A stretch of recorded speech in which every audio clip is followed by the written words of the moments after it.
네, 여러분 안녕하세요. 대한민국 최고의 방송 스픽스 역전의 용사들 노영입니다. 네, 오늘 정말 여러 가지 이슈들이 많은데 이 얘기 한번 해보겠습니다. 사실 많은 분들이 잘 모르고 계셨을 것 같습니다만 대한민국의 가장 동쪽에 있는 우리 영토 독도 지킴이 독도의 유일한 거주민 김신열 씨가 지난 2일에 향년 88세로 별세하셨다고 합니다. 독도에 주민등록을 뜬 마지막 주민인데요. 이분이 세상을 떠나시면서 독도에는 상주 주민이 없는 그런 무인도가 됐다고 합니다. 물론 뭐 거기 이제 지키는 군인도 있고 그러니까 무인도는 아니겠습니다만 오랜 세월 독도를 지켜주신 우리 김성도 씨 그리고 김신열 씨 부부 스픽스에서 감사 인사를 드리겠습니다. 네. 자 그리고요 오늘 스픽스 역전 용사들 지키실 든든한 분들 소개해드리겠습니다. 김상욱 민주당 의원님 어서 오세요. 반갑습니다. 네, 울산에서 날라오신 건가요? 예, 왔다 갔다 하고 있습니다. 아이고, 네 그리고 그 옆에는 비행기 우리 마일리지가 계속 쌓이고 있습니다. 와 나중에 또 이렇게 좀 잘 타실 수 있겠네요. 그 옆에 우리 김성환 시사평론가 나오셨습니다. 네, 안녕하세요. 안녕하세요. 또 장성철 공론센터 소장님 어서 오세요. 안녕하세요. 네, YTN 진행하고 계시고요. 뉴스 당당인가요? 뉴스 명당. 뉴스 당당. 뉴스 당당 뉴스 영당. 네 그리고 옆에 전계환 대표님 어서 오십시오. 안녕하십니까. 반갑습니다. 장성철 소장이 YTN 뉴스 명당 진행하는 거 제가 제일 먼저 알았는데 이거 단독 보도해야 하는데 보도하려고 하는 순간 옆에서 장성철 소장이 쿡 찔렀어요. 하면 안 된다고. 근데 나중에 알고 보니까 더 많은 사람들이 알고 있어요. 많이 공부하는 건 좋은 거 아닙니까? 아 그때 아직 공식적으로 릴리스를 안 해가지고 네. 방송 중에는 좀 얘기하지 말아달라고 보도 자료가 그때 얘기하더라고요. 안 나왔어요. 그랬구나. 근데 방송 시작하자마자 더한 뉴스도 한 개 전해드릴까요? 네네. 더한 뉴스 진짜 오늘 방송 시작할 때 좀 이렇게 분위기 띄우기 위해서요. 네네. 장성철 소장이요. 대한민국 정부로부터요. 뭔가 제안을 받았던 적이 있어요. 근데 본인이 정중하게 거절했습니다. 와. 제가요? 궁금한데요? 뭐 하여튼 그것도 네. 제가요 이제 이렇게 하는데 하여튼 그만큼 이 정부에서도 굉장히 장성철 소장을 인재로 삼고 있다라는 것입니다. 윤석열 정권 때. 아닙니다. 네, 자 여러분들 우리가 한번 좀 분위기 띄우는 차원에서 한번 얘기를 시작을 해봤고요. 되게 쑥스러워하시는 우리 또 장성철 소장 보니까 조금 감회가 새롭네요. 앞으로도 계속 쑥스러워하시길 바라겠습니다. 알겠습니다. 자 그리고요 김상욱 의원님 네. 울산에서 힘겹게 지역구를 지키는가 했더니 이번에 울산 시장 출마하십니다. 네, 정면 돌파를 선택했습니다. 오. 사실 뭐 울산이 저한테는 정치적으로도 험지이고 또 심리적으로도 상당히 험지예요. 아시다시피 1년 너무 괴롭힘을 많이 당해온 곳이라서 좀 저도 인간인지라 좀 피하고 싶은 마음도 사실은 있었는데 그렇지만 6.3 지방선거 반드시 이겨야 되는 상황이고 또 울산이 더 이상 미룰 수 없는 변화를 미룰 수 없는 마지막 단계에 있기 때문에 좀 사실 정치적으로 험지고 심리적 험지이지만 좀 정면 돌파를 선택을 했습니다. 꼭 이겨서 동남풍을 일으키겠습니다. 와. 분위기는 어떠세요? 네? 지금 이제 경선 앞두고 좀 경선이 좀 이제 앞두고 있는 상황이고요. 시민들 만나 뵈면은 네. 시민들은 지금 많이 호응이 좋으신 것 같아요. 그래서 제가 일부러 좀 시내 나가고 또 연령대별로 있는 곳을 좀 자연스럽게 가는데 말씀을 나눠보면 1년 전 같으면 제가 다니지도 못했거든요. 근데 지금은 가면 많이 환영해 주시고 사진 찍자 하고 또 말씀도 주시고 의견도 들으려고 하시고 많이 바뀌셨어요. 그래서 이번 선거에서 많은 변화가 있을 수 있겠다라는 좀 그런 생각이 듭니다. 만들어내야죠 또. 아니 그리고 사실 이번에 전륜을 선언하지 않았습니까? 국민의힘에서 네. 106명의 국회의원들이 네. 그것도 김상욱 의원이 사실은 잘했었다라고 하는 거를 반증하는 게 되는 거 아닙니까? 오히려 근데 그 전륜에 대해서 저는 좀 생각이 좀 달라요. 달라요? 어제 국민의힘 의원총회에서 이제 전륜 선언이 있었는데 저는 치열한 서로 간의 수싸움의 결과다. 당권 싸움 수싸움의 결과라고 보고 있고 전륜 선언의 승자는 장동혁이다라고 생각합니다. 맞습니다. 역으로. 예. 장동혁이 진 게 아니라 사실은 장동혁이 일석이조의 모든 걸 다 얻어버렸고 지금 국민의힘 같은 경우는 어떤 방향성 그러니까 대의 가치 이런 게 없어요. 지금 보면 오로지 당권 싸움에 매몰되어 있는 상황인데 국민의힘의 한 축인 영남 의원들 입장에서는 자신들이 기득권을 지키는 것이 가장 중요하거든요. 그동안은 기득권 침해가 없다고 생각했기 때문에 이래도 좋고 저래도 좋다 하는 상황이었는데 이제 그게 아니라 기득권 침해를 받는 상황이다라고 인식을 했기 때문에 바짝 이제 반기를 든 거. 여기는 기득권 침해가 있으면 들고 일어나거든요. 근데 그 기득권 침해가 있어 들고 일어난 것을 오세훈이 이용을 하려고 했던 것이죠. 그렇죠. 추정인데 아마 오세훈은 서울시장 안 나올 가능성이 저는 크다고 봅니다. 왜냐하면 지금 국민의힘 당권 싸움에 들어가 있고 이제 지방선거 이후에 당권을 누가 잡을 것인가 싸움인데 오세훈 입장에서는 이 영남 기득권을 지키려고 하는 의원들의 힘을 등에 업고 장동혁을 몰아내고 본인이 당권을 잡을 욕심을 가지고 있었을 거예요. 왜냐하면 서울시장 선거 현실적으로 어렵다는 걸 알고 있을 겁니다. 질 걸 알고. 오세훈은 지는 선거 잘 안 합니다. 이미 여론조사를 통해서 다 알고 있을 것이고요. 그래서 차라리 당권으로 생각을 잡았을 텐데 장동혁이 한 수를 더 써버린 거죠. 사실 어제 같은 의원총회를 통해서 장동혁이 얻은 것 첫째, 지방선거 패전의 책임을 혼자 뒤집어 쓰지 않아도 되게 된 거죠. 지방선거 결과가 나쁘게 나오더라도 내 탓이 아니라 그렇지. 오세훈과 영남권 의원들이 또는 뭐 전륜을 요구한 사람들이 당의 분열을 일으켜서 그렇다라는 도망갈 거리가 생겼어요. 근데 그 와중에서도 자기는 윤석열을 지키겠다고 나섰잖아요. 자, 이게 어떤 효과가 있냐면 국민의힘의 제일 문제는 당원 구성입니다. 국민의힘 당원에 제가 느끼기에는 뭐 과반 이상인 것 같은데요. 극우적인 좀 극단적인 세력들이 과반 이상이에요. 이 사람들은 어제 일 이후로 장동혁에게 더 충성하고 더 뭉칠 겁니다. 그러면서 결국에는 지방선거 패전의 책임도 소위 말하는 전륜을 주장했던 쪽으로 미루고 본인은 본인 지지세의 기반인 극우적인 당원들의 지지를 더 단단하게 확보를 하고 그러고 나서 당권 프레임으로 가는 거죠. 자, 근데 지금 오세훈 입장이 곤란해졌죠. 네, 바보 됐어요, 솔직히. 완전 바보 말하면. 돼버렸어요. 네, 세됐다 그러죠, 우리가. 세됐어요. 특히 네. 공관위에서 문을 또 열어버렸습니다. 네. 그럼 오세훈은 그러면 이제 서울시장을 안 나가고 싶은데 안 나갈 수도 없고 나가면 죽고 왜 우리 오세훈 시장 욕해요? 욕하는 게 아니라 입장에 곤란함이 안타까워서 하는 말이에요. 진퇴양난에 빠졌다. 진퇴양난에 빠져버린 네. 겁니다. 그러면 장동혁 입장에서는 경쟁자 한동훈 쳤고 두 번째 경쟁자 오세훈. 오세훈도 곤란에 빠뜨렸고 이 지방선거 패전의 책임으로부터도 벗어나면서 자기 세력은 더 단단히 모아서 지방선거 이후에 당권을 이어갈 수 있는 동력을 확보한 거죠. 네. 그래서 저게 뭐 하는 짓인가 생각입니다. 네, 제가 장성철 소장한테 그래도 물어보려고 그러는데요. 사실 이제 국민의힘에서 송원석 원내대표를 중심으로 해서 절연을 선언했다 그랬는데 이거를 오세훈 시장이 마치 자기의 공인 것처럼 이용하려고 하다가 중앙일보의 그 이전부터 있었던 여러 가지 이 남양주에서의 8인 회동을 보도하면서 그 네 때문이 아니래 이러면서 오늘 또 나와서 국민의힘 사람들이 계속 얘기한 거는 야 이거 이용하지 마 너랑은 아무 상관없어 이런 식으로 해서 사실은 오세훈 시장을 이러지도 못하고 저러지도 못하게 만들었잖아요. 근데 제가 궁금한 거는 그거예요. 7일 날 장동혁 대표를 만났다는 거예요. 오세훈 시장이. 만났대요. 그럼 오세훈 시장은 9일 날 의원총회에서 이런 걸 할 거를 몰랐다는 겁니까? 아니면 알았는데도 이렇게 했다는 겁니까? 뭡니까? 원래는 의원총회는 일요일 날 하려고 했었는데 네, 원래 일찍 하려고 그랬었죠. 그런데 뭐 일요일에는 지방에 계신 사람들이 분들이 안 많이 오니까. 있으니까 월요일 날로 했다 뭐 이렇게 보도가 나왔더라고요. 오세훈 시장이 장동혁 대표를 만난 거는 어떤 뭐 장동혁 대표에 대해서 아이고 내가 뭐 미안해 뭐 이런 것이 아니라 당신 이렇게 하면은 정말 지방선거 진다. 당신 절연해야 된다. 그런 거를 공식적으로 정식적으로 바로 면전에서 얘기하기 위해서 만났다. 전 그렇게 직접 얘기를 들었어요. 그러니까 그렇게 하기로 해서 만났다. 그럼 오세훈 시장은 당에서 이렇게 할 것 모르고 오늘 그러니까 저번에 그런 행동을 한 거예요? 아니면 실제 알면서 장동혁 그런 대표가 뭐 네. 이렇게 의원총회 통해서 뭐 송원석 원내대표 중심으로 해가지고 절연 뭐 이렇게 하겠다라고 얘기까지 한 것 같지는 않아요. 안 해줬을 거다. 그건 안 하고 저거는 송원석 원내대표가 좀 밀어붙인 부분은 있는데 뭐 김상우 의원님이 말씀하신 것처럼 그렇게 뭐 여러 가지 생각할 수 있지만은 그래서 오세훈 시장이 이렇게 가면은 선거 지니까 장동혁 당신 바꿔야 돼. 바뀌었으면 좋겠어. 그렇게 요구한 것은 우리가 정치적으로 인정을 해줘야 되지 않을까 그런 생각이 들고 오세훈 시장은 한 번도 서울시장이 안 나가겠다는 생각은 없었던 것 같아요. 그렇게 나가려고 이제 했던 말씀하셨는데 것 같네.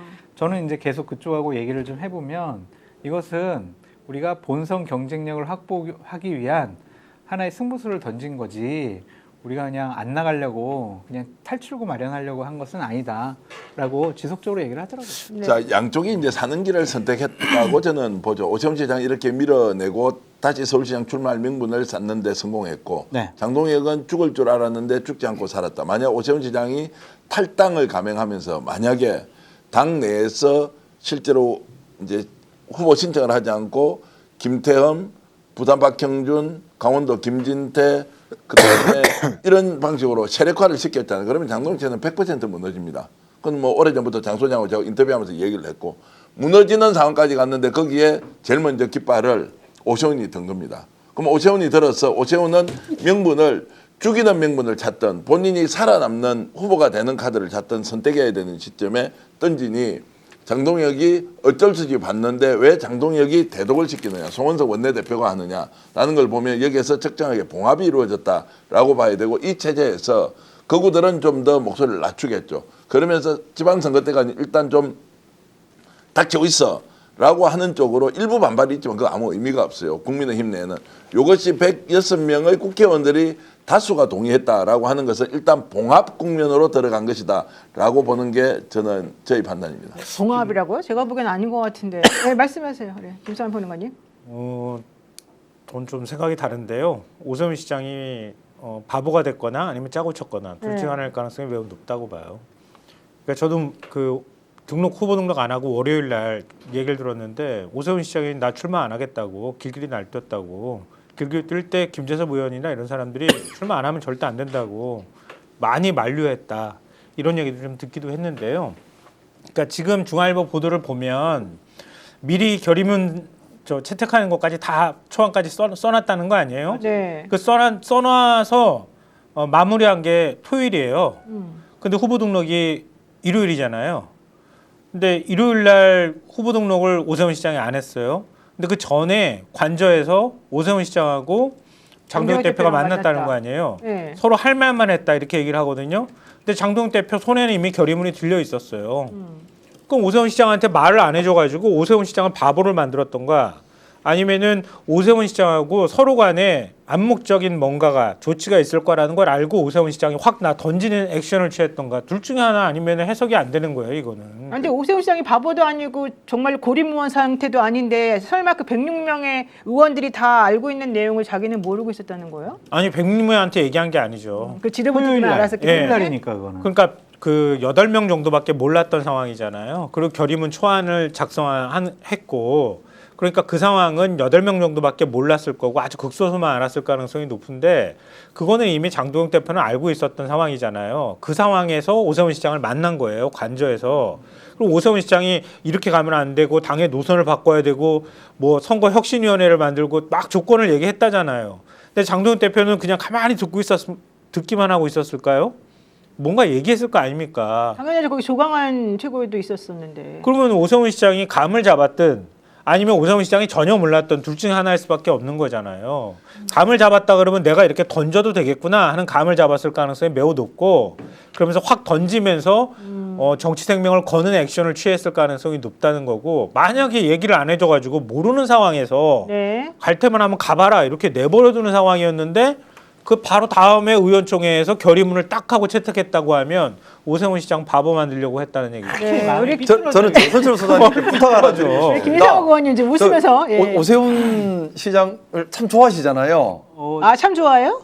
좋아하죠. 좋아하시잖아요. 참은 그래서 아니던데. 아니, 그러니까 뉴 참은 이재명이라 아니에요. 하면서 오세훈 시장을 왜 좋아하는 저 거야? 그래서 대체. 싸움 붙이려고 하는 게 아니라 그 장동혁 혼자 독주하게 하면 안 되잖아요. 아, 그럼요. 근데 서울시장 나갔다 떨어지면 어떡해. 그다음 뒤가 없잖아요. 서울시장 그래서- 나서 떨어진다는 생각을 안 하더라고요. 그러니까 현실적으로 여론조사 한번 해보고 현실적으로 그래서 한번 싸움 붙이려는 게 아니라 우리 오세훈 시장이 국민의힘 당권 도전을 한번 하시는 것이 아마 당권도는 잘안 하겠죠. 되면 잘 안- 그렇죠? 네, 어차피 당연히 하겠죠. 하겠죠. 예. 그래서 이제 오늘 오후에 이제 오세훈 시장이 지방선거 승리를 위해서 헌신을 다하겠다 뭐 이렇게 얘기가 나왔잖아요. 네. 그 말은 약속 대련이든 아니면 장동혁을 믿지 못해서 마지막까지 결의문을 보았지만 좀 네. 할지 안 할지 모르니까 아예 내지르고 나서 확인됐으니까 지금 이렇게 이제 좀 접는 것 아니냐. 여기까지 알겠습니다. 얘기하고. 네, 우리 장동혁 대표 입장 물어보는 거 한번 싱크로 보겠습니다. 싱크 좀 틀어주세요. 안 나왔는데. 어머 원샷. 네, 있는데. 그 결의문 채택 후에 입장 안 밝히셨는데 저륜 관련 입장 밝히실 게 있으실까요? 결의문 채택 이후에 예. 제가 수석 대변인 통해서 제 입장은 다 말씀드렸습니다. 어제 의총에서 한마디 안 하신 이유가 있으실까요? 의원님들 여러 의견들을 제가 잘 들었습니다. 야, 장동혁 대표는 진짜 무슨 불사신 같아요. 죽을 것 같으면 살아나고 죽을 것 같으면 살아나고 생각보다 정치를 엄청 잘하신다.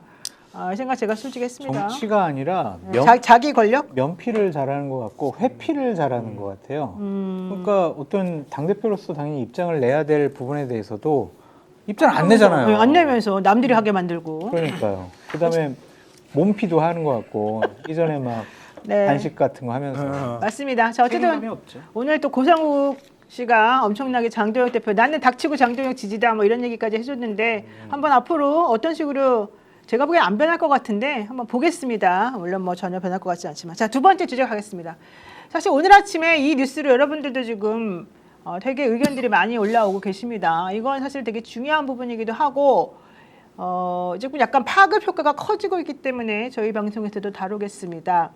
김어준 씨의 이 겸손은 힘들다 뉴스공장 이 채널에서 오늘 장인수 기자가 제가 아침에 안 나간 그 코너에 이제 나왔습니다. 나와가지고 폭로라고 해야 되나요? 엄청난 폭탄을 터뜨렸거든요. 이걸 한번 보겠습니다.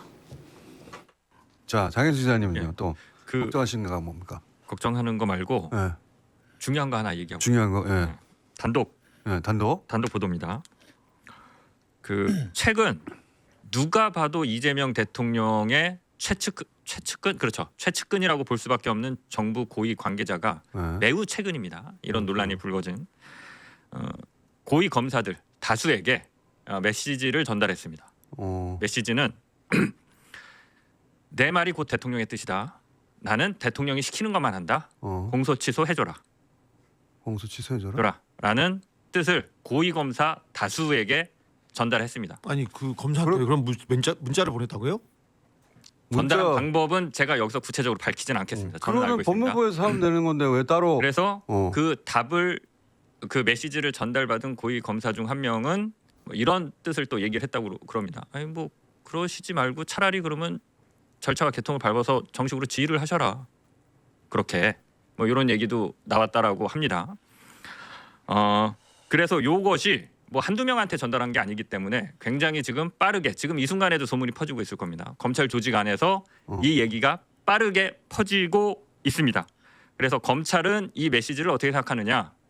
이재명 정부가 우리랑 거래하고 싶어 하는구나. 뭐 당연히 그렇게 생각하겠죠. 이거는 여기까지는 팩트입니다. 여기까지는 그냥 팩트.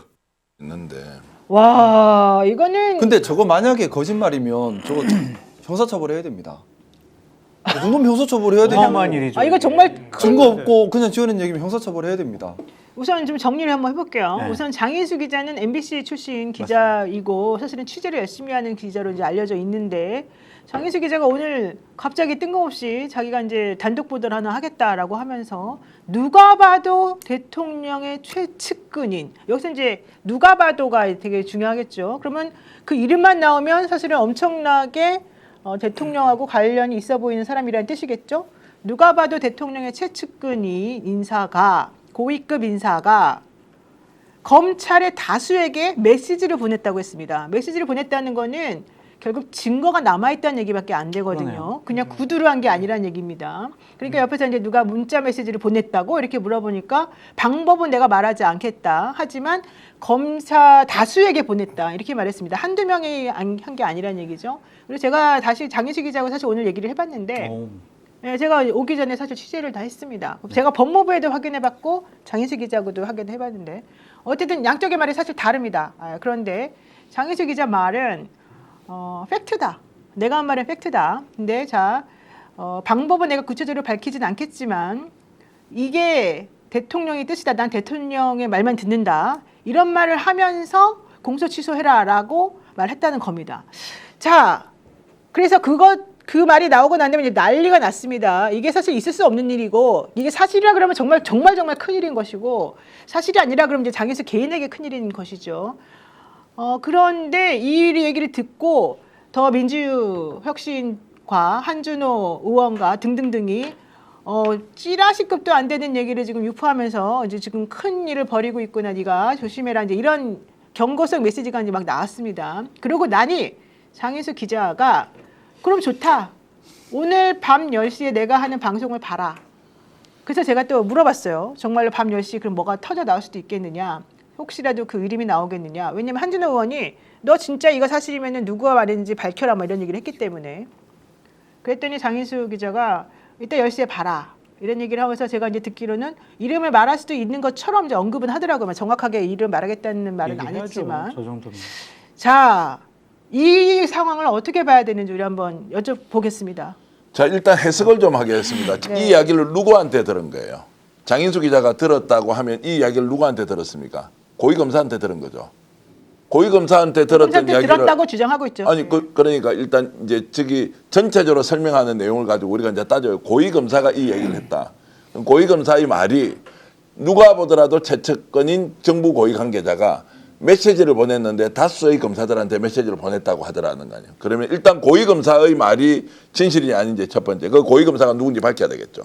왜냐하면 이 정도를 기자한테 이야기할 정도면 그것이 사실이기 때문에 하지 않습니까? 정부의 고위 관계자가 이야기를 했던 건 그 다음이에요. 정부 고위 관계자는 전언을 통해서 이 사람이 알려졌으니까 최초로 발설한 고위 검사가 누구냐가 첫 번째. 두 번째, 이 검사가 주장하는 정부의 고위 관계자가 누군지가 두 번째로 가야 되죠. 그럼 정부 고위 관계자가 그 말을 했다고 또 전제하더라도 이것이 이재명 대통령의 의중인지 아닌지는 이 사람이 해석을 하는 거 아니에요. 그럼 또 남아있는 것은 이재명 대통령의 의중이에요.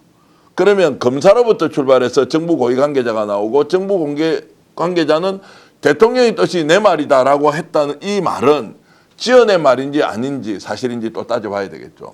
그러면 정보의 출원이 검사였구나. 아, 근데 현직이구나.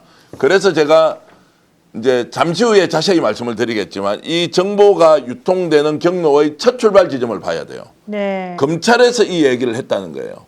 고위 검사가 했다는 건 지금 현직에 있는 사람이에요. 검찰총장이든 차장검사든 아니면 대검에 있는 대검 정보기획관실 있죠. 어떤 장난을 했는데 좀 이따 질문 좀 제가 폭로를 좀 하겠습니다. 자, 그래서 이 발언의 출발지는 검사다, 검찰이다. 소위 말하는 우리가 혁파의 대상으로 삼고 있는 검찰로부터 이 정보가 나왔다라는 거 제 의견입니다. 지금 LSN 68234님이 국민의힘이 특검하겠대요 이거 가지고 이러셨는데 진짜 이 말이 맞는 게 한동훈 전 대표가 이거를 물었습니다. 그래가지고 사실은 이걸 가지고 또 이제 크게 사건화 시키려고 얘기를 지금 하고 있습니다. 그 얘기는 좀 이따 하도록 하고 김상욱 의원님 예. 표정이 너무 놀라운 표정이신데. 아니 이거는 네. 지금 말씀 주셨지만은 일단 팩트가 정확히 확인이 돼야 되는데 정치적 논란이 매우 큰 정치적 파장이 매우 큰 그걸 단독이라고 보도를 했는데 모르겠습니다.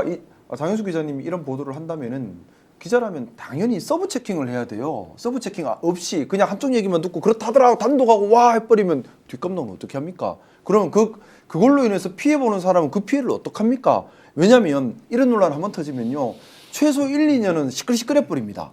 진짜다 아니다 나중에 아닌 게 밝혀졌다 하더라도 이미 악마 프레임이 또 생겨버리거든요.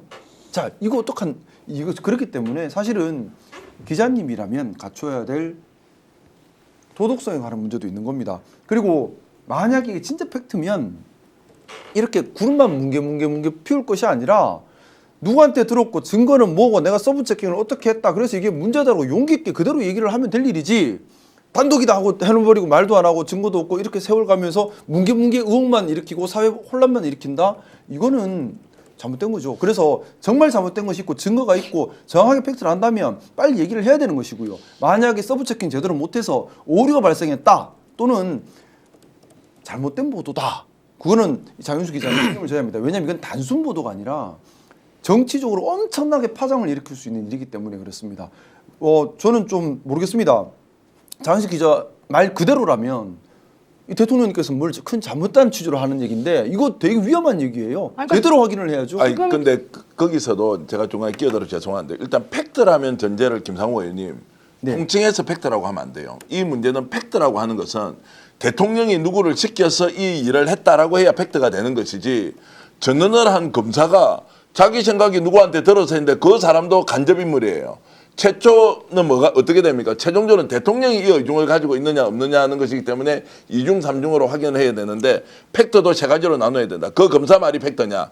두 번째 전언을 한 그 정부 고위 관계자는 팩트냐? 세 번째 그러면 진짜 대통령이 이 내용에 대해서 누군가 그러면 봉욱이나 대통령이 직접 지시했을 리가 없다라고 하면 봉욱이 이제 이런 걸 물어야 되기 때문에 이걸 잘게 나누지 않고 보게 되면 논란이 커져서 나중에는 신앙의 영역으로 가버릴 거. 그걸 제일 경계해야 한다는 말씀을 드립니다. 제가 오늘 법무부 쪽에도 확인을 했고 민주당의 의원님들한테도 확인을 했고 장인수 기자에게도 확인을 했고 이명수 기자에게도 확인을 했습니다. 우선 법무부 쪽에서는 말도 안 되는 소리입니다. 있을 수도 없는 일입니다. 완전 소설입니다라고 얘기를 했고요.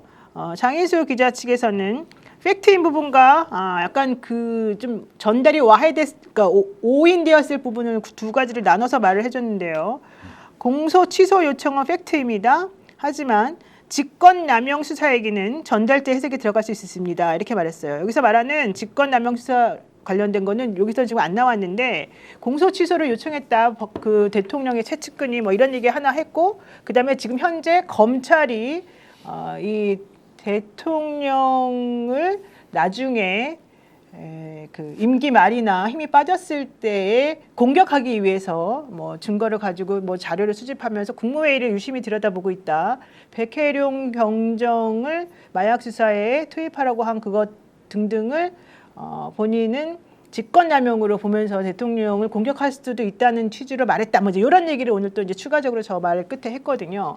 그랬더니 이제 이 두 가지에 대해서 하나는 팩트다, 하나는 조금 전달하는 사람이 조금 와전했을 수 있다. 이렇게 두 가지로 말을 이제 다시 좀 정리를 해줬어요. 그러니까 이거 좀 꼼꼼히 살펴보면요, 말이 안 되는 구석이 너무 많은 주장이에요. 그래서 저는 장인수 기자뿐만 아니라 뉴스공장을 대표하는 김어준 씨도 이 문제에 대해서 책임져야 한다. 보통 언론사도 책임져야 하잖아요. 그 얘기를 먼저 좀 드리고요. 좀 냉정하게 얘기를 하면요, 장인수 기자의 얘기는 이거예요. 지금 법무부 장관이 아닌 누군가가 대통령의 이름을 팔고 대통령의 뜻이라며 공소 취소를 하라고 다수의 고위 검사들에게 연락을 취했다. 그러니까 메시지를 보냈다 이거잖아요. 자, 한번 상식적으로 생각해 보세요. 지난번 대장동 항소 포기도 법무부 장관이 총장 대행한테 몇 마디 했다 그래가지고 그 난리가 났잖아요. 그걸 다 봤는데 만약에 법무부 장관이 얘기를 안 하면은 누가 이걸 얘기할 수 있어요? 그러면은 민정수석 정도 움직일 수 있을까? 근데 민정수석이 대통령 뜻이라면서 검찰에 전하는데 법무부 장관을 패싱하면서 간다 그러면 검찰국장이나 아니면은 뭐 총장 대행이나 이런 사람들한테 직접 얘기가 들어가거나 했었어야지 되는 거지. 이걸 메시지로 보낸다고요? 검찰 고위간부한테? 미친 거 아닙니까? 이거 어느 누가 이런 식으로 보냅니까? 대통령 사건의 공소 취소를 얘기하는데 상식적으로 말이 안 돼요. 이거는 공식적인 라인을 거치든 대통령 뜻을 전달하는 누구였든 간에 이런 방식으로 이런 메시지를 전달하는 건 있을 수가 없는 일이에요. 그걸 첫째로 얘기하고요. 두 번째로 공소 취소 거래설요? 장인수 기자 얘기를 한번 제가 그대로 얘기를 해볼게요. 메시지를 보냈다고 얘기한 다음에 그 다음에 얘기를 붙이면서 이렇게 얘기해요. 문자를 받은 고위검사가 차라리 절차를 밟아서 정식으로 지휘를 하셔라라고 했다는 얘기도 나오고 이 이야기가 검찰 조직 내에서 빠르게 퍼지고 있다. 검찰은 이 메시지를 이재명 정부가 우리랑 거래하고 싶어 하는구나라고 생각한다더라. 이렇게 얘기했어요. 뭘 거래를 하면은 주고받아야 되는 게 있는데 공소 취소를 하고 검찰한테 뭘 주겠다고 말한 게 없잖아요. 자기들끼리 그 메시지를 받았던 걸 가지고 몇 명이 누가 그걸 보냈는지는 모르겠지만 자기들끼리 막 해석한 얘기를 하고 있는 거야 지금. 그건 자기들끼리 이렇게도 생각하고 저렇게도 생각하고 했다는 걸 가지고 지금 공소취소 거래설이라고 얘기하는 거란 말이에요. 그건 사실 팩트에 범죄에 들어가지 않는 얘기야. 자기들이 받아들이고 자기가 해석하는 얘기지. 근데 이걸 가지고 그렇게 뻥튀기 키워서 얘기할 거예요 이게?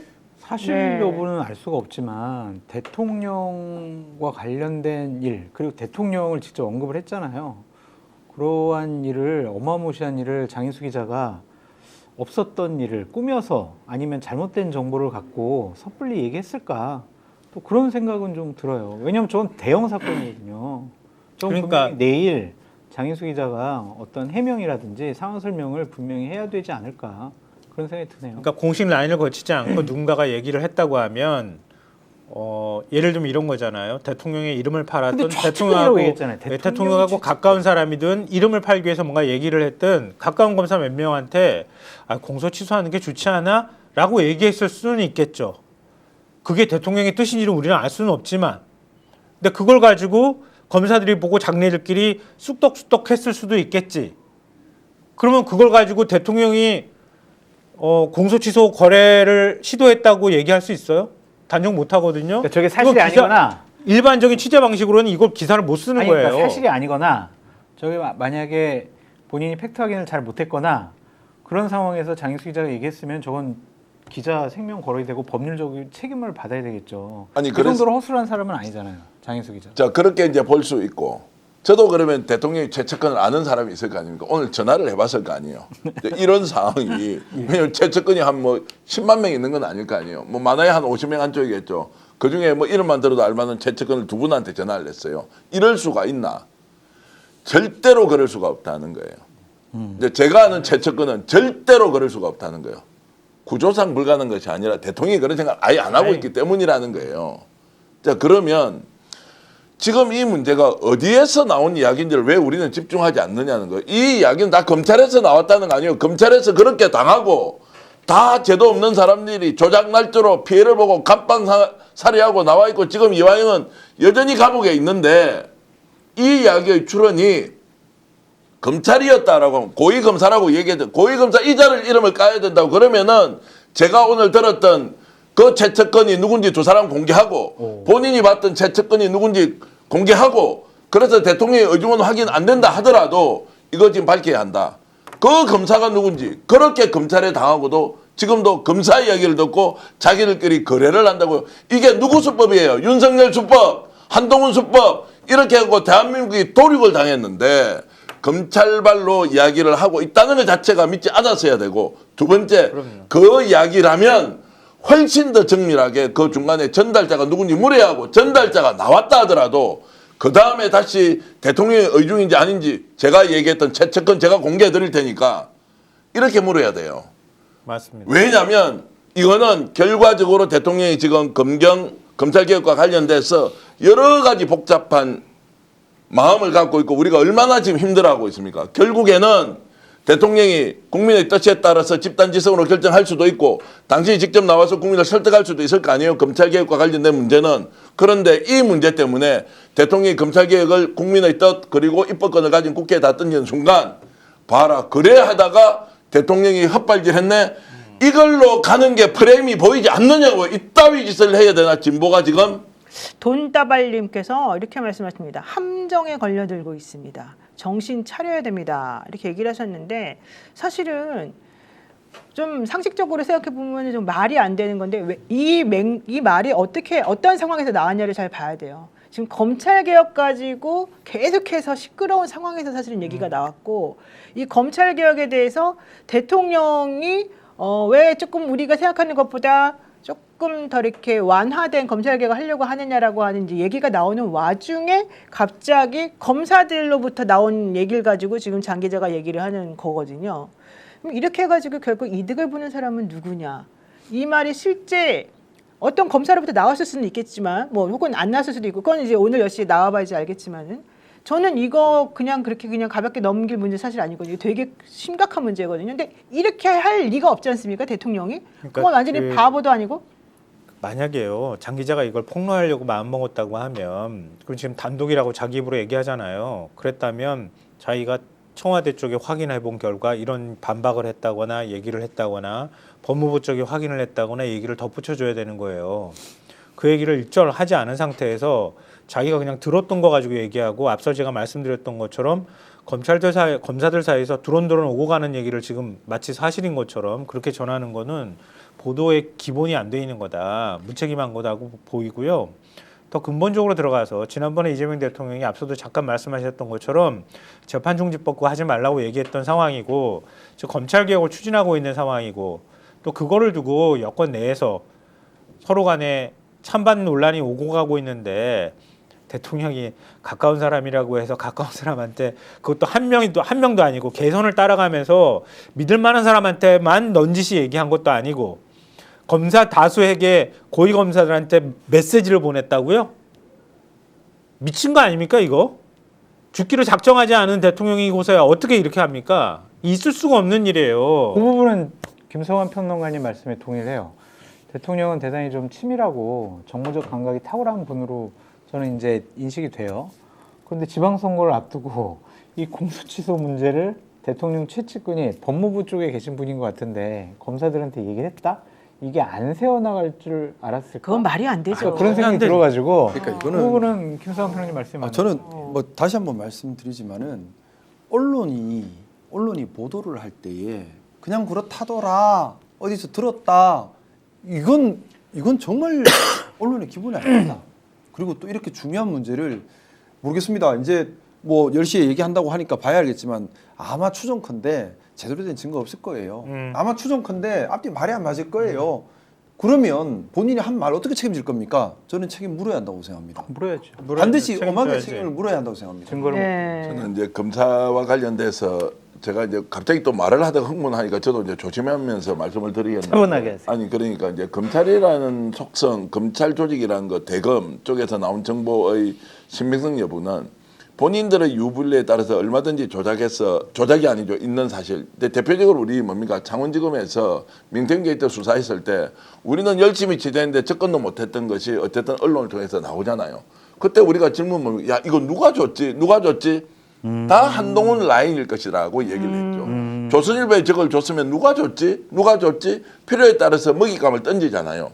그래서 검찰에서 나온 정보는 취재원이기도 하지만 한편으로는 어떤 의도를 가지고 이것을 뿌리는지를 잘 판단하는 것이 원래 검찰 주변을 취재하는 사람들의 속성이에요. 저도 방송에서 공개를 하자면 윤석열, 김건희가 국정농단을 벌일 때 어떻게 해서 2025년 3월 1일 2박 3일 동안 왜 김건희가 그 안에서 자리를 비웠지? 그리고 수행은 한 명 데리고 갑자기 나가버렸는데 어디 갔지? 이런 걸 단독 보도할 때는 그 내부에 근무하고 있는 사람이 정보를 주지 않습니까? 걱정이 돼서 줄 수도 있고 또 한편으로는 이걸 좀 알려달라고 할 수도 있고 이런 것들은 교차 검증이 불가능하지 않습니까? 아 누가 보더라도 근데 사라지고 없는 거예요. 그래서 이걸 단독으로 보도하고 그래서 김건희가 뭔가 다른 궁리를 하고 있다 이런 적이 있었습니다. 자, 이 경우에는 그 취재원에 대해서 우리가 순수한 마음으로 어떤 일이 벌어졌는지 취재하는 것과 검찰에서 아예 의도를 가지고 뭔가 이게 흘리기 작전을 하는데 거기 빨려들면 안 된다는 게 매우 중요한 우리가 언론의 취재 원칙 같은 거예요. 근데 이 경우는 너무나도 허술하다 아니다 이전에 일단 이 정보가 나온 곳이 검찰이고 고위검사라고 하는 이 말은 콩으로 매주를 쓴다고 해도 믿지 않아야 된다고요. 이 민감한 시기에 검찰 개혁을 하는 그런데 그 사람이 자 취재하는 과정에서 믿을 만한 사람으로부터 이 말을 했다고 이걸 팩트라고 해버리는 것은 너무나 위험하기 때문에 저는 장인수 기자가 이 문제에 대해서 잘 알고 있을 테니까 일단 공개를 먼저 좀 하고 그리고 그 정부 관계자가 누군지도 본인이 전화를 했을 거 아닙니까? 물어보고 그 정부 관계자도 확인해라. 아니면 정성호 법무장관 또 이런저런 오해받고 그 밑에 있는 정책보좌관이 누굽니까? 조상호 정책보좌관 엊그제도 저하고 통화를 했습니다. 이런저런 문제 물어본다고 이분들이 다 덮어서게 돼 있어요. 아니면 대통령실에 있는 청와대에 있는 민정수석실에 있는 비서관 누구 수석 누구 이렇게 갈 수도 있기 때문에 빨리 아니면 아닌 대로 일단 정리하고 좀 가야 된다. 이렇게 제가 정중하게 좀 요청을 드리겠습니다. 그동안에 검찰 소스원으로 제일 좋았던 사람이 누군지 아세요? 윤석열 대검과장이었어요. 그 우리 진보 쪽에 검찰 취재한다는 사람들이 윤석열 찾아가는 사람들이 많아요. 왜냐하면 윤석열한테 찾아가면 1시간 동안 혼자 떠들거든. 계속 기자들한테 얘기해 준다 그래요. 몇 마디 안 물어봐도 그냥 혼자서 막 떠들어서 알려주는 거야. 그래 좋아가지고 기자들이 많이 찾아갔다 그래 취재하면서. 그러니까 검찰의 속성이나 이런 것들을 제대로 파악하지 못하면 기사를 제대로 쓰기가 어려운데요. 장인수 기자가 그걸 파악 못하는 사람은 아닐 거라는 생각은 해요. 기본적으로.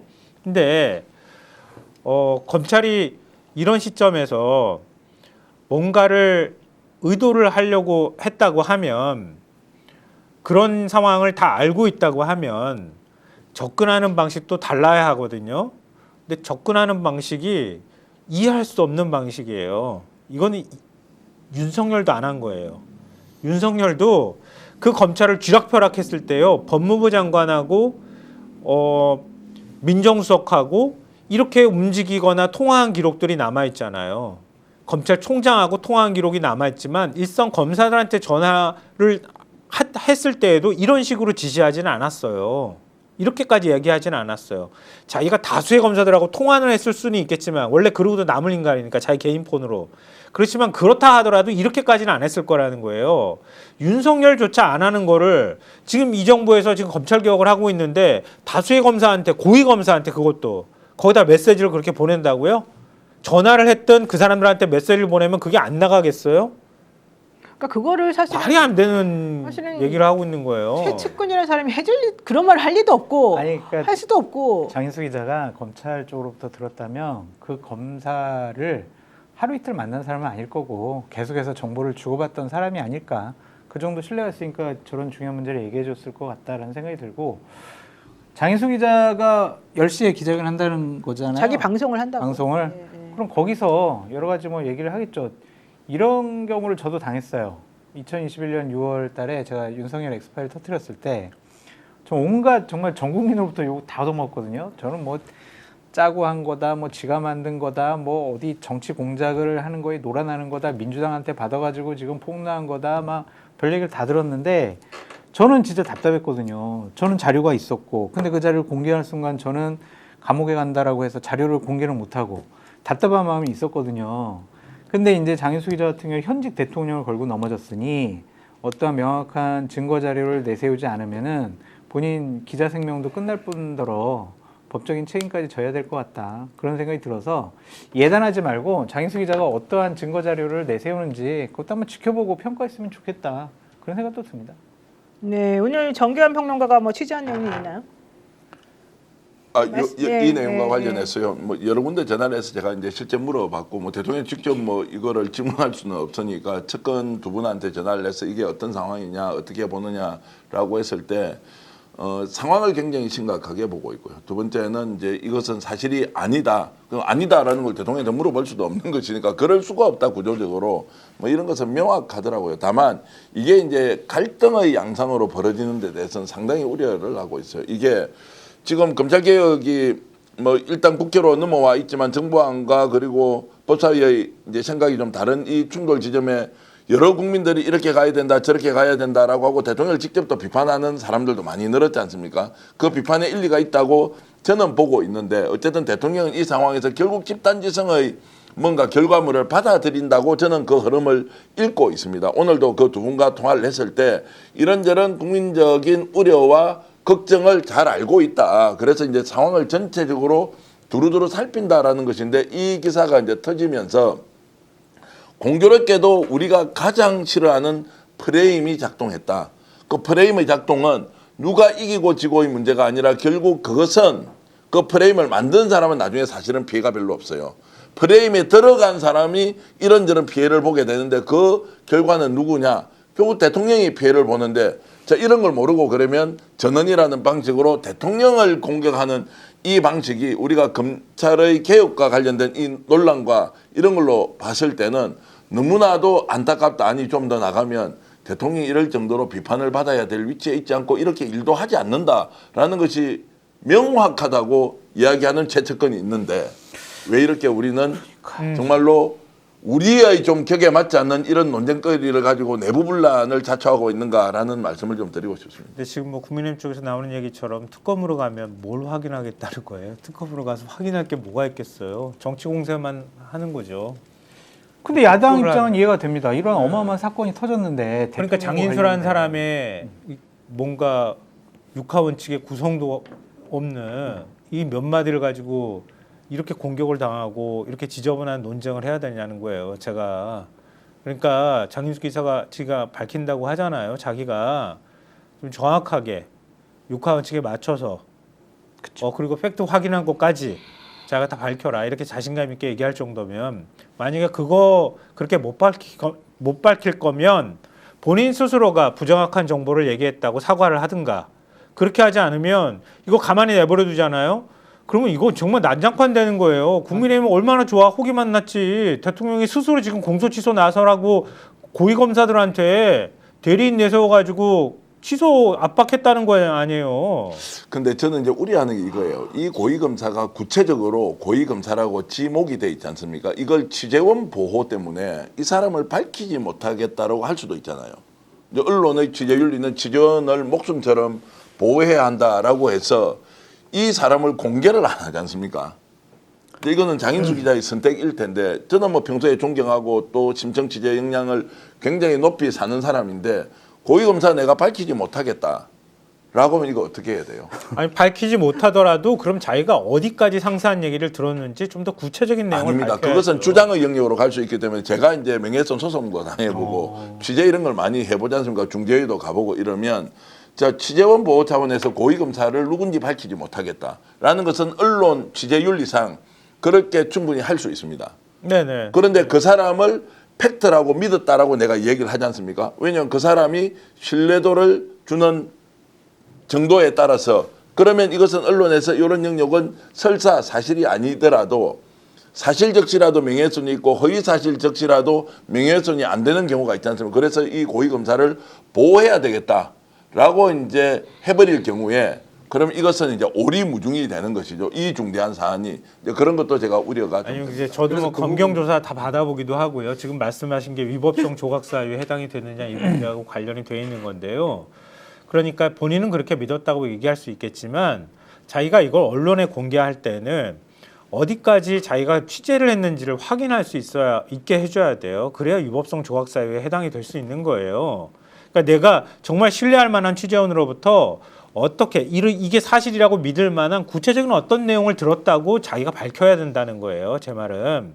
그 사람을 취재원을 공개하기는 어렵다 하더라도 내가 이렇게까지 믿을 만한 아주 구체적인 정황에 대해서 그 사람한테 얘기를 들었다거나 아니면 받았던 문자 메시지가 있으면 문자 메시지가 이런 게 있다거나 이게 만약에 기사를 쓰거나 방송을 한다고 하면 그걸 공개를 해야 되는 거란 말이에요. 근데 지금 유튜브니까 유튜브에 나와서 말 몇 마디로 그냥 끝내버렸던 거예요. 그러니까 그걸 좀 더 구체적으로 공개를 해야지 이게 신뢰할 만한 것인지 아닌지를 판단할 수 있다고 말씀드리는 거예요. 그러니까 그걸 본인 스스로가 안 한 상태에서 이렇게 툭 하고 던져놓고 난 다음에 이게 막 정치 논쟁으로 가는데 나는 몰라 그러고 가만히 있으면 안 된다는 거예요. 근데 봅시다. 뭐 증거 자료 어떻게 하는지 봐야 되지 않을까? 그거 없이 그냥 지금은 막 사실 뭐 우리끼리 말 뱅글뱅글 돌고 있는데 분명한 것은요. 언론 윤리라고 하지 않습니까? 아무거나 그냥 저작거리 얘기를 다 담아 와도 된다는 얘기는 아니거든요. 반드시 서브 체킹해서 증거가 있는 얘기인지 타당한 얘기인지 또 공론의 장으로 가져와도 되는 얘기인지 분명히 근거가 있어야 되는 겁니다. 이거 여기 소명 못한다면 저는 형사적 책임, 저도 변호사이긴 하지만 형사적 책임 피할 수 없다고 생각합니다. 일단 이게 저는 사실은 있을 수 없는 일이고 장인수 기자가 잘못 알았거나 이거는 뭐 오해였다고 저는 개인적으로 생각하는데 이게 왜 그러냐면 일단 대통령의 성정상 절대 그럴 사람이 아니고 두 번째 여러분이 만약에 지금 대통령이나 그 측근의 입장이라고 한다면 아까 말한 대로 그런 거를 누구한테 공소 취소? 이 검찰개혁 관련한 이 시국에 그런 얘기를 왜 하겠습니까? 그거는 오히려 대통령을 죽이고 싶다는 생각이 아니면 이런 일을 할 수가 없는 거예요. 그렇죠. 그런데다가 사실은 이제 장인수 기자도 원래 검찰개혁 해야 된다고 주장을 강력히 하던 끝에 이제 검찰들이 이런 짓거리까지 하고 있다. 이 얘기를 하려고 사실은 이제 요 얘기가 전 나왔다고 지금 보는데 이제 그러다가 이상하게 지금 말이 조금 잘못 전달된 게 아닌가 저 개인적으로는 그렇게 생각을 하는데 뭐 정확하지는 않으니까 일단 열심히 봐야 되겠지만 이거는 있을 수가 없는 일이거든요. 있어서도 안 되고 있을 수도 없는 일이고 이게 어떻게 말이 되는 소리예요. 이거는 정말 말이 안 되는 소리. 게다가 지금 대통령이 이렇게 일 열심히 하고 밤잠도 안 자가면서 대한민국을 위해서 일을 하고 있는 이 상황에서 왜 그런 짓을 합니까? 대통령이 공소 취소해달라고 할 이유가 전혀 없습니다. 그러니까 사람들이 너무 이 검찰개혁 관련해가지고 서로 얘기하다가 너무 나가가지고 지금 여기까지 지금 과장되고 확대 해석해서 막 걱정을 하다가 이런 얘기까지 나온 거 아닌가 사실 좀 개인적으로 이렇게 생각을 하거든요. 있을 수 없는 일이에요. 쓰기도 했었지만 그런 거예요. 대통령이 재판은 중지되어 있는 상황이잖아요. 무리하게 공소 취소를 지금 막 이렇게 밀어붙일 상황은 아니에요. 민주당이 공소 취소라고 지금 상징화되어 있는 얘기는 하지만 정치검사들 그리고 그 과정에서 판사들 이런 사람들한테 책임을 묻자고 하는 게 기본인 거예요. 그 책임을 묻게 되고 그게 사실로 밝혀지면 자연스럽게 공소취소로 연결이 되는 거예요. 그러니까 그 궁극점에 있어서 공소취소를 얘기할 수는 있지만 일단 어떤 방식으로든 정치 수사를 하고 증거를 조작하고 이런 것에 대한 책임을 지우자고 하는 게 먼저거든요. 근데 이 시점에서 왜 뜬금없이 대통령이 공소 취소를 하라고 검찰 고위 관계자들한테 얘기를 하냐고요. 상식적으로 이해가 안 되는 거잖아요. 지금 이제 댓글로 의견 주시는 분들 중에서 제가 이제 참 보기가 불편한 것은 이제 장인수 기자 화이팅, 뉴스픽스 아웃 뭐 이런 거 있지 않습니까? 그 이분은 이재명 정부의 성공을 바라는 사람인지 아닌지 요즘 내가 근본적인 질문을 많이 저는 좀 던지고 싶은데요.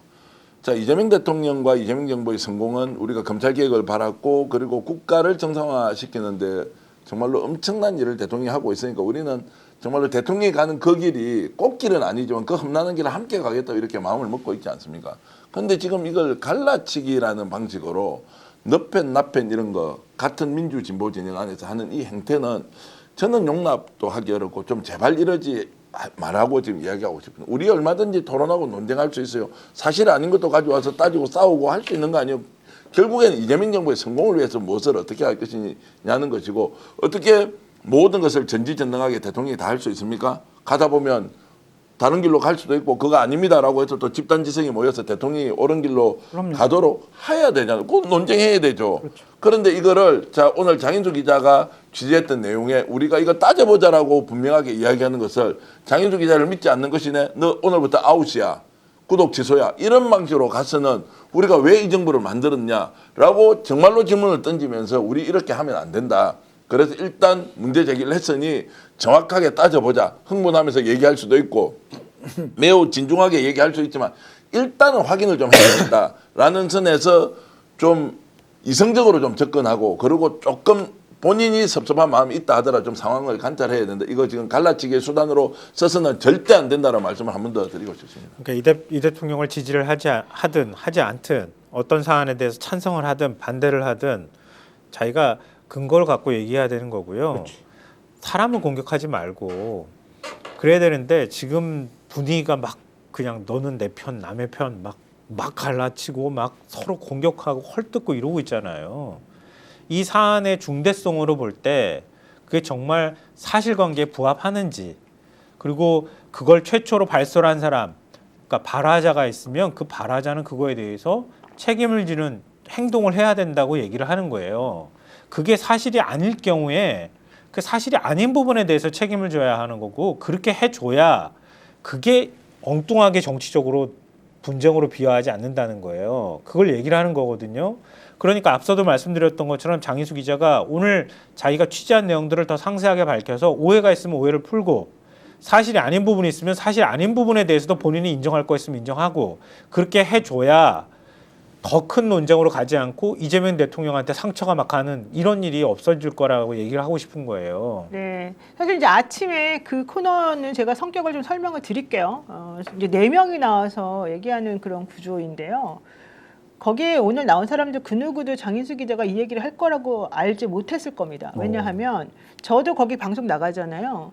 근데 무슨 얘기 합니다라고 구체적으로 거기다가 막 다 알려주거나 작가하고 얘기하고 이러지 않아요. 그냥 각자가 알고 있는 내용을 그 주제만 던져주게 되면 그 주제와 관련해서 이제 질문하고 대답하는 형식이에요. 그래서 김어준 씨도 전혀 이 내용을 몰랐을 것이고 아마 제가 보기에는 장인수 기자도 오늘 그 말을 하려고 했던 게 아니었는데 오늘 이제 얼떨결에 그 얘기가 나온 게 아닌가 생각이 들어요. 그런데 그러니까 그 방송 그 타임에 있었던 그 나머지 사람들이 전부 다 깜짝 놀란 거죠. 말하자면 저도 오늘 사실 제가 거기를 안 나갔기 때문에 장인수 기자가 나온 거예요. 말하자면 제가 원흉이시네요. 제가 이번 주에 안 나간다 그랬어요. 원흉 이런 사태에 원흉 그렇게 말하면 안 되지. 또 이상한 짤 돌잖아. 절대 그게 아니고요. 제가 이번 주에 월요일은 나갔는데 화수목금은 못 나간다 그랬어요. 왜냐면 제 개인적인 사정이 있어서 재판도 너무 많고 또 내일도 어제 새벽에 나가야 되고 그래서 못 나간다 그랬고 이제 장인수 기자는 원래 멤버가 아닌데 이제 그 취재도 잘하고 이러니까 이제 불러서 물어봤겠지. 근데 어쨌든 중요한 거는 아무도 몰랐을 것이고 그러기 때문에 거기 있는 사람들 전부 다 깜짝 놀랐을 거예요. 그래서 장인수 기자가 한 말 해가지고 다른 사람들까지 지금 엮어가지고 할 필요는 전혀 없는 얘기고 그렇죠. 그다음에 두 번째로 장인수 기자가 한 말도 정확하게 무슨 말인지 우리가 이제 그 방송에 나오는 것만 가지고 얘기를 하고 있기 때문에 열심히 이제 들어봐야지 알아요. 하지만 자 이렇다 저렇다 치더라도 대통령의 측근이 그런 말을 했다? 그건 말도 안 되는 일이다. 있을 수 없다. 대통령의 성정상 내지는 대통령 주변의 사람들상 절대 그런 일은 있을 수 없고 있어서도 안 된다. 이걸 제가 분명히 다시 말씀을 드리고 여러분들이 걱정하는 것처럼 여러분들이 제일 걱정하는 게 그거잖아요. 검찰들이 또 장난쳐가지고 대통령 또 어떻게 할까 봐 사실은 그걸 걱정하다가 여기까지 온 거거든요. 그러니까 그렇게까지 지금 아직 확실하지 않은 거에 대해서 얘기할 필요는 없다. 다만 이 얘기가 오늘 이제 하도 시끄럽게 나왔기 때문에 좀 설명을 드리는 차원에서 제가 오늘 팩트체크 양쪽에 한 거를 그냥 설명을 드리면서 이 얘기를 좀 여러분들하고 하려고 했던 것입니다. 근데 어쨌든 뭐 청와대도 발빠르게 좀 움직여서 너무 놀랬을 거예요. 대통령 이름을 팔았든 아니면 대통령 가까운 사람이든 누구든 뭐 찾는 거 어렵지 않을 것 같거든요. 저렇게까지 말한 게 저게 사실이라고 하면 찾아서 사실관계를 파악해야 된다고 봐요. 저는 이번 사태에 그래야 대해서 불필요한 그냥 오해가 넘어가면 안 없어질 되고요. 거예요. 정말 발본색원 해가지고 책임 있는 사람에게는 책임을 물어야 됩니다. 근데 이제 제가 대통령실 또는 이제 청와대 주변에 있는 분들을 좀 취재를 하지 않습니까? 대통령과 끈이 진짜 손톱만큼만 있는 사람도 극도로 발언을 조심해요. 대통령 그렇죠. 우리 알면 측근들이 할수록 발언을 그러죠. 하지 않아요. 원래 그렇죠. 왜냐 어떤 발언을 하더라도 일단 기자가 질문하지 않습니까? 이것이 가져올 오해 그리고 본인이 혹시라도 미칠 긍정적이든 부정적인 영향이 대통령에게 가면 안 된다는 것을 온몸으로 느끼고 있어요. 최측근이 그런 발언을 할 수 있는 구조가 아니에요. 취재를 해본 사람들은 다 알아요. 정부 부처는 좀 다를 수 있어요. 정책을 추진하기 때문에 어떤 방향이나 청와대는 거의 불가능해요. 다 좋은 게 좋은 식으로 이야기해요. 아이 그럴 수도 있겠죠. 최근에 제가 뭐 누군가를 만났을 거 아닙니까? 다 좋은 게 좋다. 혹시 당신을 욕한 사람이 누가 있던데 아이고 그분도 다 뜻이 있겠죠. 그럼 대통령 오해하지 않는 아이고 뭐 오해를 받을 수도 있죠. 어떻게 하겠습니까? 다음에 그분 만나면 좀 좋게 말씀해 주십시오. 자기가 온몸으로 욕을 바가지로 먹으면서도 대통령에게 누가 안 된다는 게 완전 몸에 배어 있어요. 바깥에서 청와대 들어가지 않았던 인사들 모임에서 우리 많이 만나보지 않습니까? 그분들도 대통령과 관련된 이야기를 요만큼도 이야기를 하지 않으려고 하죠. 조심스러우니까. 그런데 어떻게 이거를 누군가가 대통령이 뜻이니까 너희들 다 준비하고 있어 라고 했다는 것은 취재를 대통령실 청와대 주변을 해본 사람은 거의 불가능한 것이다. 이 말씀도 저도 못하겠습니다. 근데 아까 장 소장 뭐 제안 받았다는 거 얘기 안 하시잖아요. 가까운 사람, 아끼고 싶어하는 사람들 사이에서는 외부에다 그런 얘기를 안 하거든요. 뭐 우리 가까운 사람 있으면 무슨 일이 일어날 것 같으면 연락을 안 하잖아요. 좀 기다려주잖아요. 근데 나 누구하고 가깝소 이렇게 하는 사람들은 대부분이 별로 안 가까운 사람에 가깝죠. 보통의 경우에는. 그러니까 그런 태도 자체가 훈련이 안 된 사람이라고 하면 진짜 대통령하고 가까운 사람이 아닐 가능성이 저는 개인적으로 더 높다고 봐요. 저는 그 사람도 뭐 불분명하다고 생각하는데 제가 이 검찰에 대해서 욕 한마디만 더 할게요. 나라를 이 모양 이 꼴로 만드는 검찰 고위직 관계자가 지금 기자를 상대로 대국민 사기극을 소설 수준으로 쓰고 있는 이 사람이 누군지는 저는 반드시 밝혀야 한다. 그 사람이 진짜 누구한테 들었는지도 밝혀야 하고요. 이 사람 이름은 저는 장 기자가 반드시 공개해 주길 바란다. 그리고 지금 특검할 때 김건희 국정농단 수도 없이 있었던 거 대한민국 검사들이 파견 나와가지고 일 제대로 안 한 거 아니에요? 수사 제대로 안 하면서 진짜 특별검사만 욕 보이고 자기들은 다 돌아왔어. 그래 너희들 할 때만 한번 해봐. 이게 지금 검찰의 수준인데 이 고위직 검사가 이런 말을 했다라고 하는 것을 저는 믿지도 않거니와 그리고 이것은 믿음의 영역도 아니다. 그 사람을 일단 밝혀야 한다는 말씀을 다시 드리면서 그 자를 반드시 국민들 앞에 세워가지고 책임을 물어야 한다. 이 말씀을 한 번 더 드립니다. 어쨌든 대통령 열심히 잘하고 계시는데 자꾸 대통령에게 이상한 오해가 쌓일 만한 행동이나 말이나 이런 거 하면 절대 안 되고 여러분들도 사실은 이재명 대통령이 대통령으로서 열심히 잘해주는 거를 고맙게 생각하고 지지를 했었다라면 말뜻을 오해하거나 서로 공격하면서 서로 상처내거나 이렇게는 안 했으면 좋겠고 뭐 누가 어떤 얘기를 하면 그 말이 무슨 말인지 다 알면서도 일부러 공격하려고 막 서로 괴롭히고 이런 거는 안 했으면 좋겠어요. 여기서 제가 뭐 누구를 실드치는 것도 아니고 여기 나와 계신 이분들이 전부 다 실드치는 것도 아니잖아요. 그렇죠. 지금 하는 말의 핵심은 뭡니까? 정확하지 않다. 그리고 그런 일이 있을 수 없는 일이다. 그런데 장인수 기자가 뭐 그동안에 기자로서 열심히 또 한 게 있으니 한번 들어보자. 실제 그 말은 와전됐을 수가 있다. 그리고 대통령이 그런 말을 대통령의 측근이 그런 말을 했다는 거는 대통령을 위하는 것도 아니고 말이 안 되는 거다. 이게 핵심이거든요. 누구를 실드치고 말고의 그런 소리가 지금 아닙니다. 자꾸 이러면서 자꾸 뭘 공격하고 니네는 뭐 누구를 뭐 보호하는 이런 얘기는 안 하시는 게 제가 보기엔 맞을 것 같아요. 현실적으로 요즘에 다들 힘듭니다. 자꾸 누구라도 무슨 얘기를 하면은 다들 정말 조심하고 다들 혹시라도 말 들을 거 다들 걱정하고 그러는 거라서 사실 말하기도 걱정스럽고 부담스럽고 무섭습니다. 근데 자꾸 그렇게 하면 안 되고 이렇게 되면 우리 지금 지선에서 제일 중요한 게 민주당 이 승리인데 현실적으로 지금 그렇게 갈지 안 갈지 지금 이 기로에서 뭐 하는 짓입니까? 말이 안 되는 거거든요. 그래서 저는 장 기자가 아침에 한 말은 경솔한 잘못된 말이었을 거라고 저는 그냥 믿고 있고요. 실질적으로는 제가 뭐 김어준을 알든 모르든 제가 장인수 기자를 알든 모르든 장 기자의 10시에 해명을 들어보고 그리고 사실 이러한 말이 미칠 파급력이나 영향력은 매우 중요하고 크기 때문에 우리가 좀 더 신중하게 좀 얘기를 해봐야 되겠다라고 생각합니다. 근데 다들 뭐 의원님 모셔놓고 별로 얘기를 못 그러니까 들어가지고요. 우리 의원님 이번에 송영길 대표님이 후원회 회장님이시죠? 네. 사실 지금 이 장인수 기자 보도 때문에 너무 속상해가지고 말이 안 나와요. 너무 속상해서 너무 속상해요. 왜 이렇게 대통령님 못 살게 굴어요? 뭘 잘못한 것도 대통령님 말이 안 되잖아요.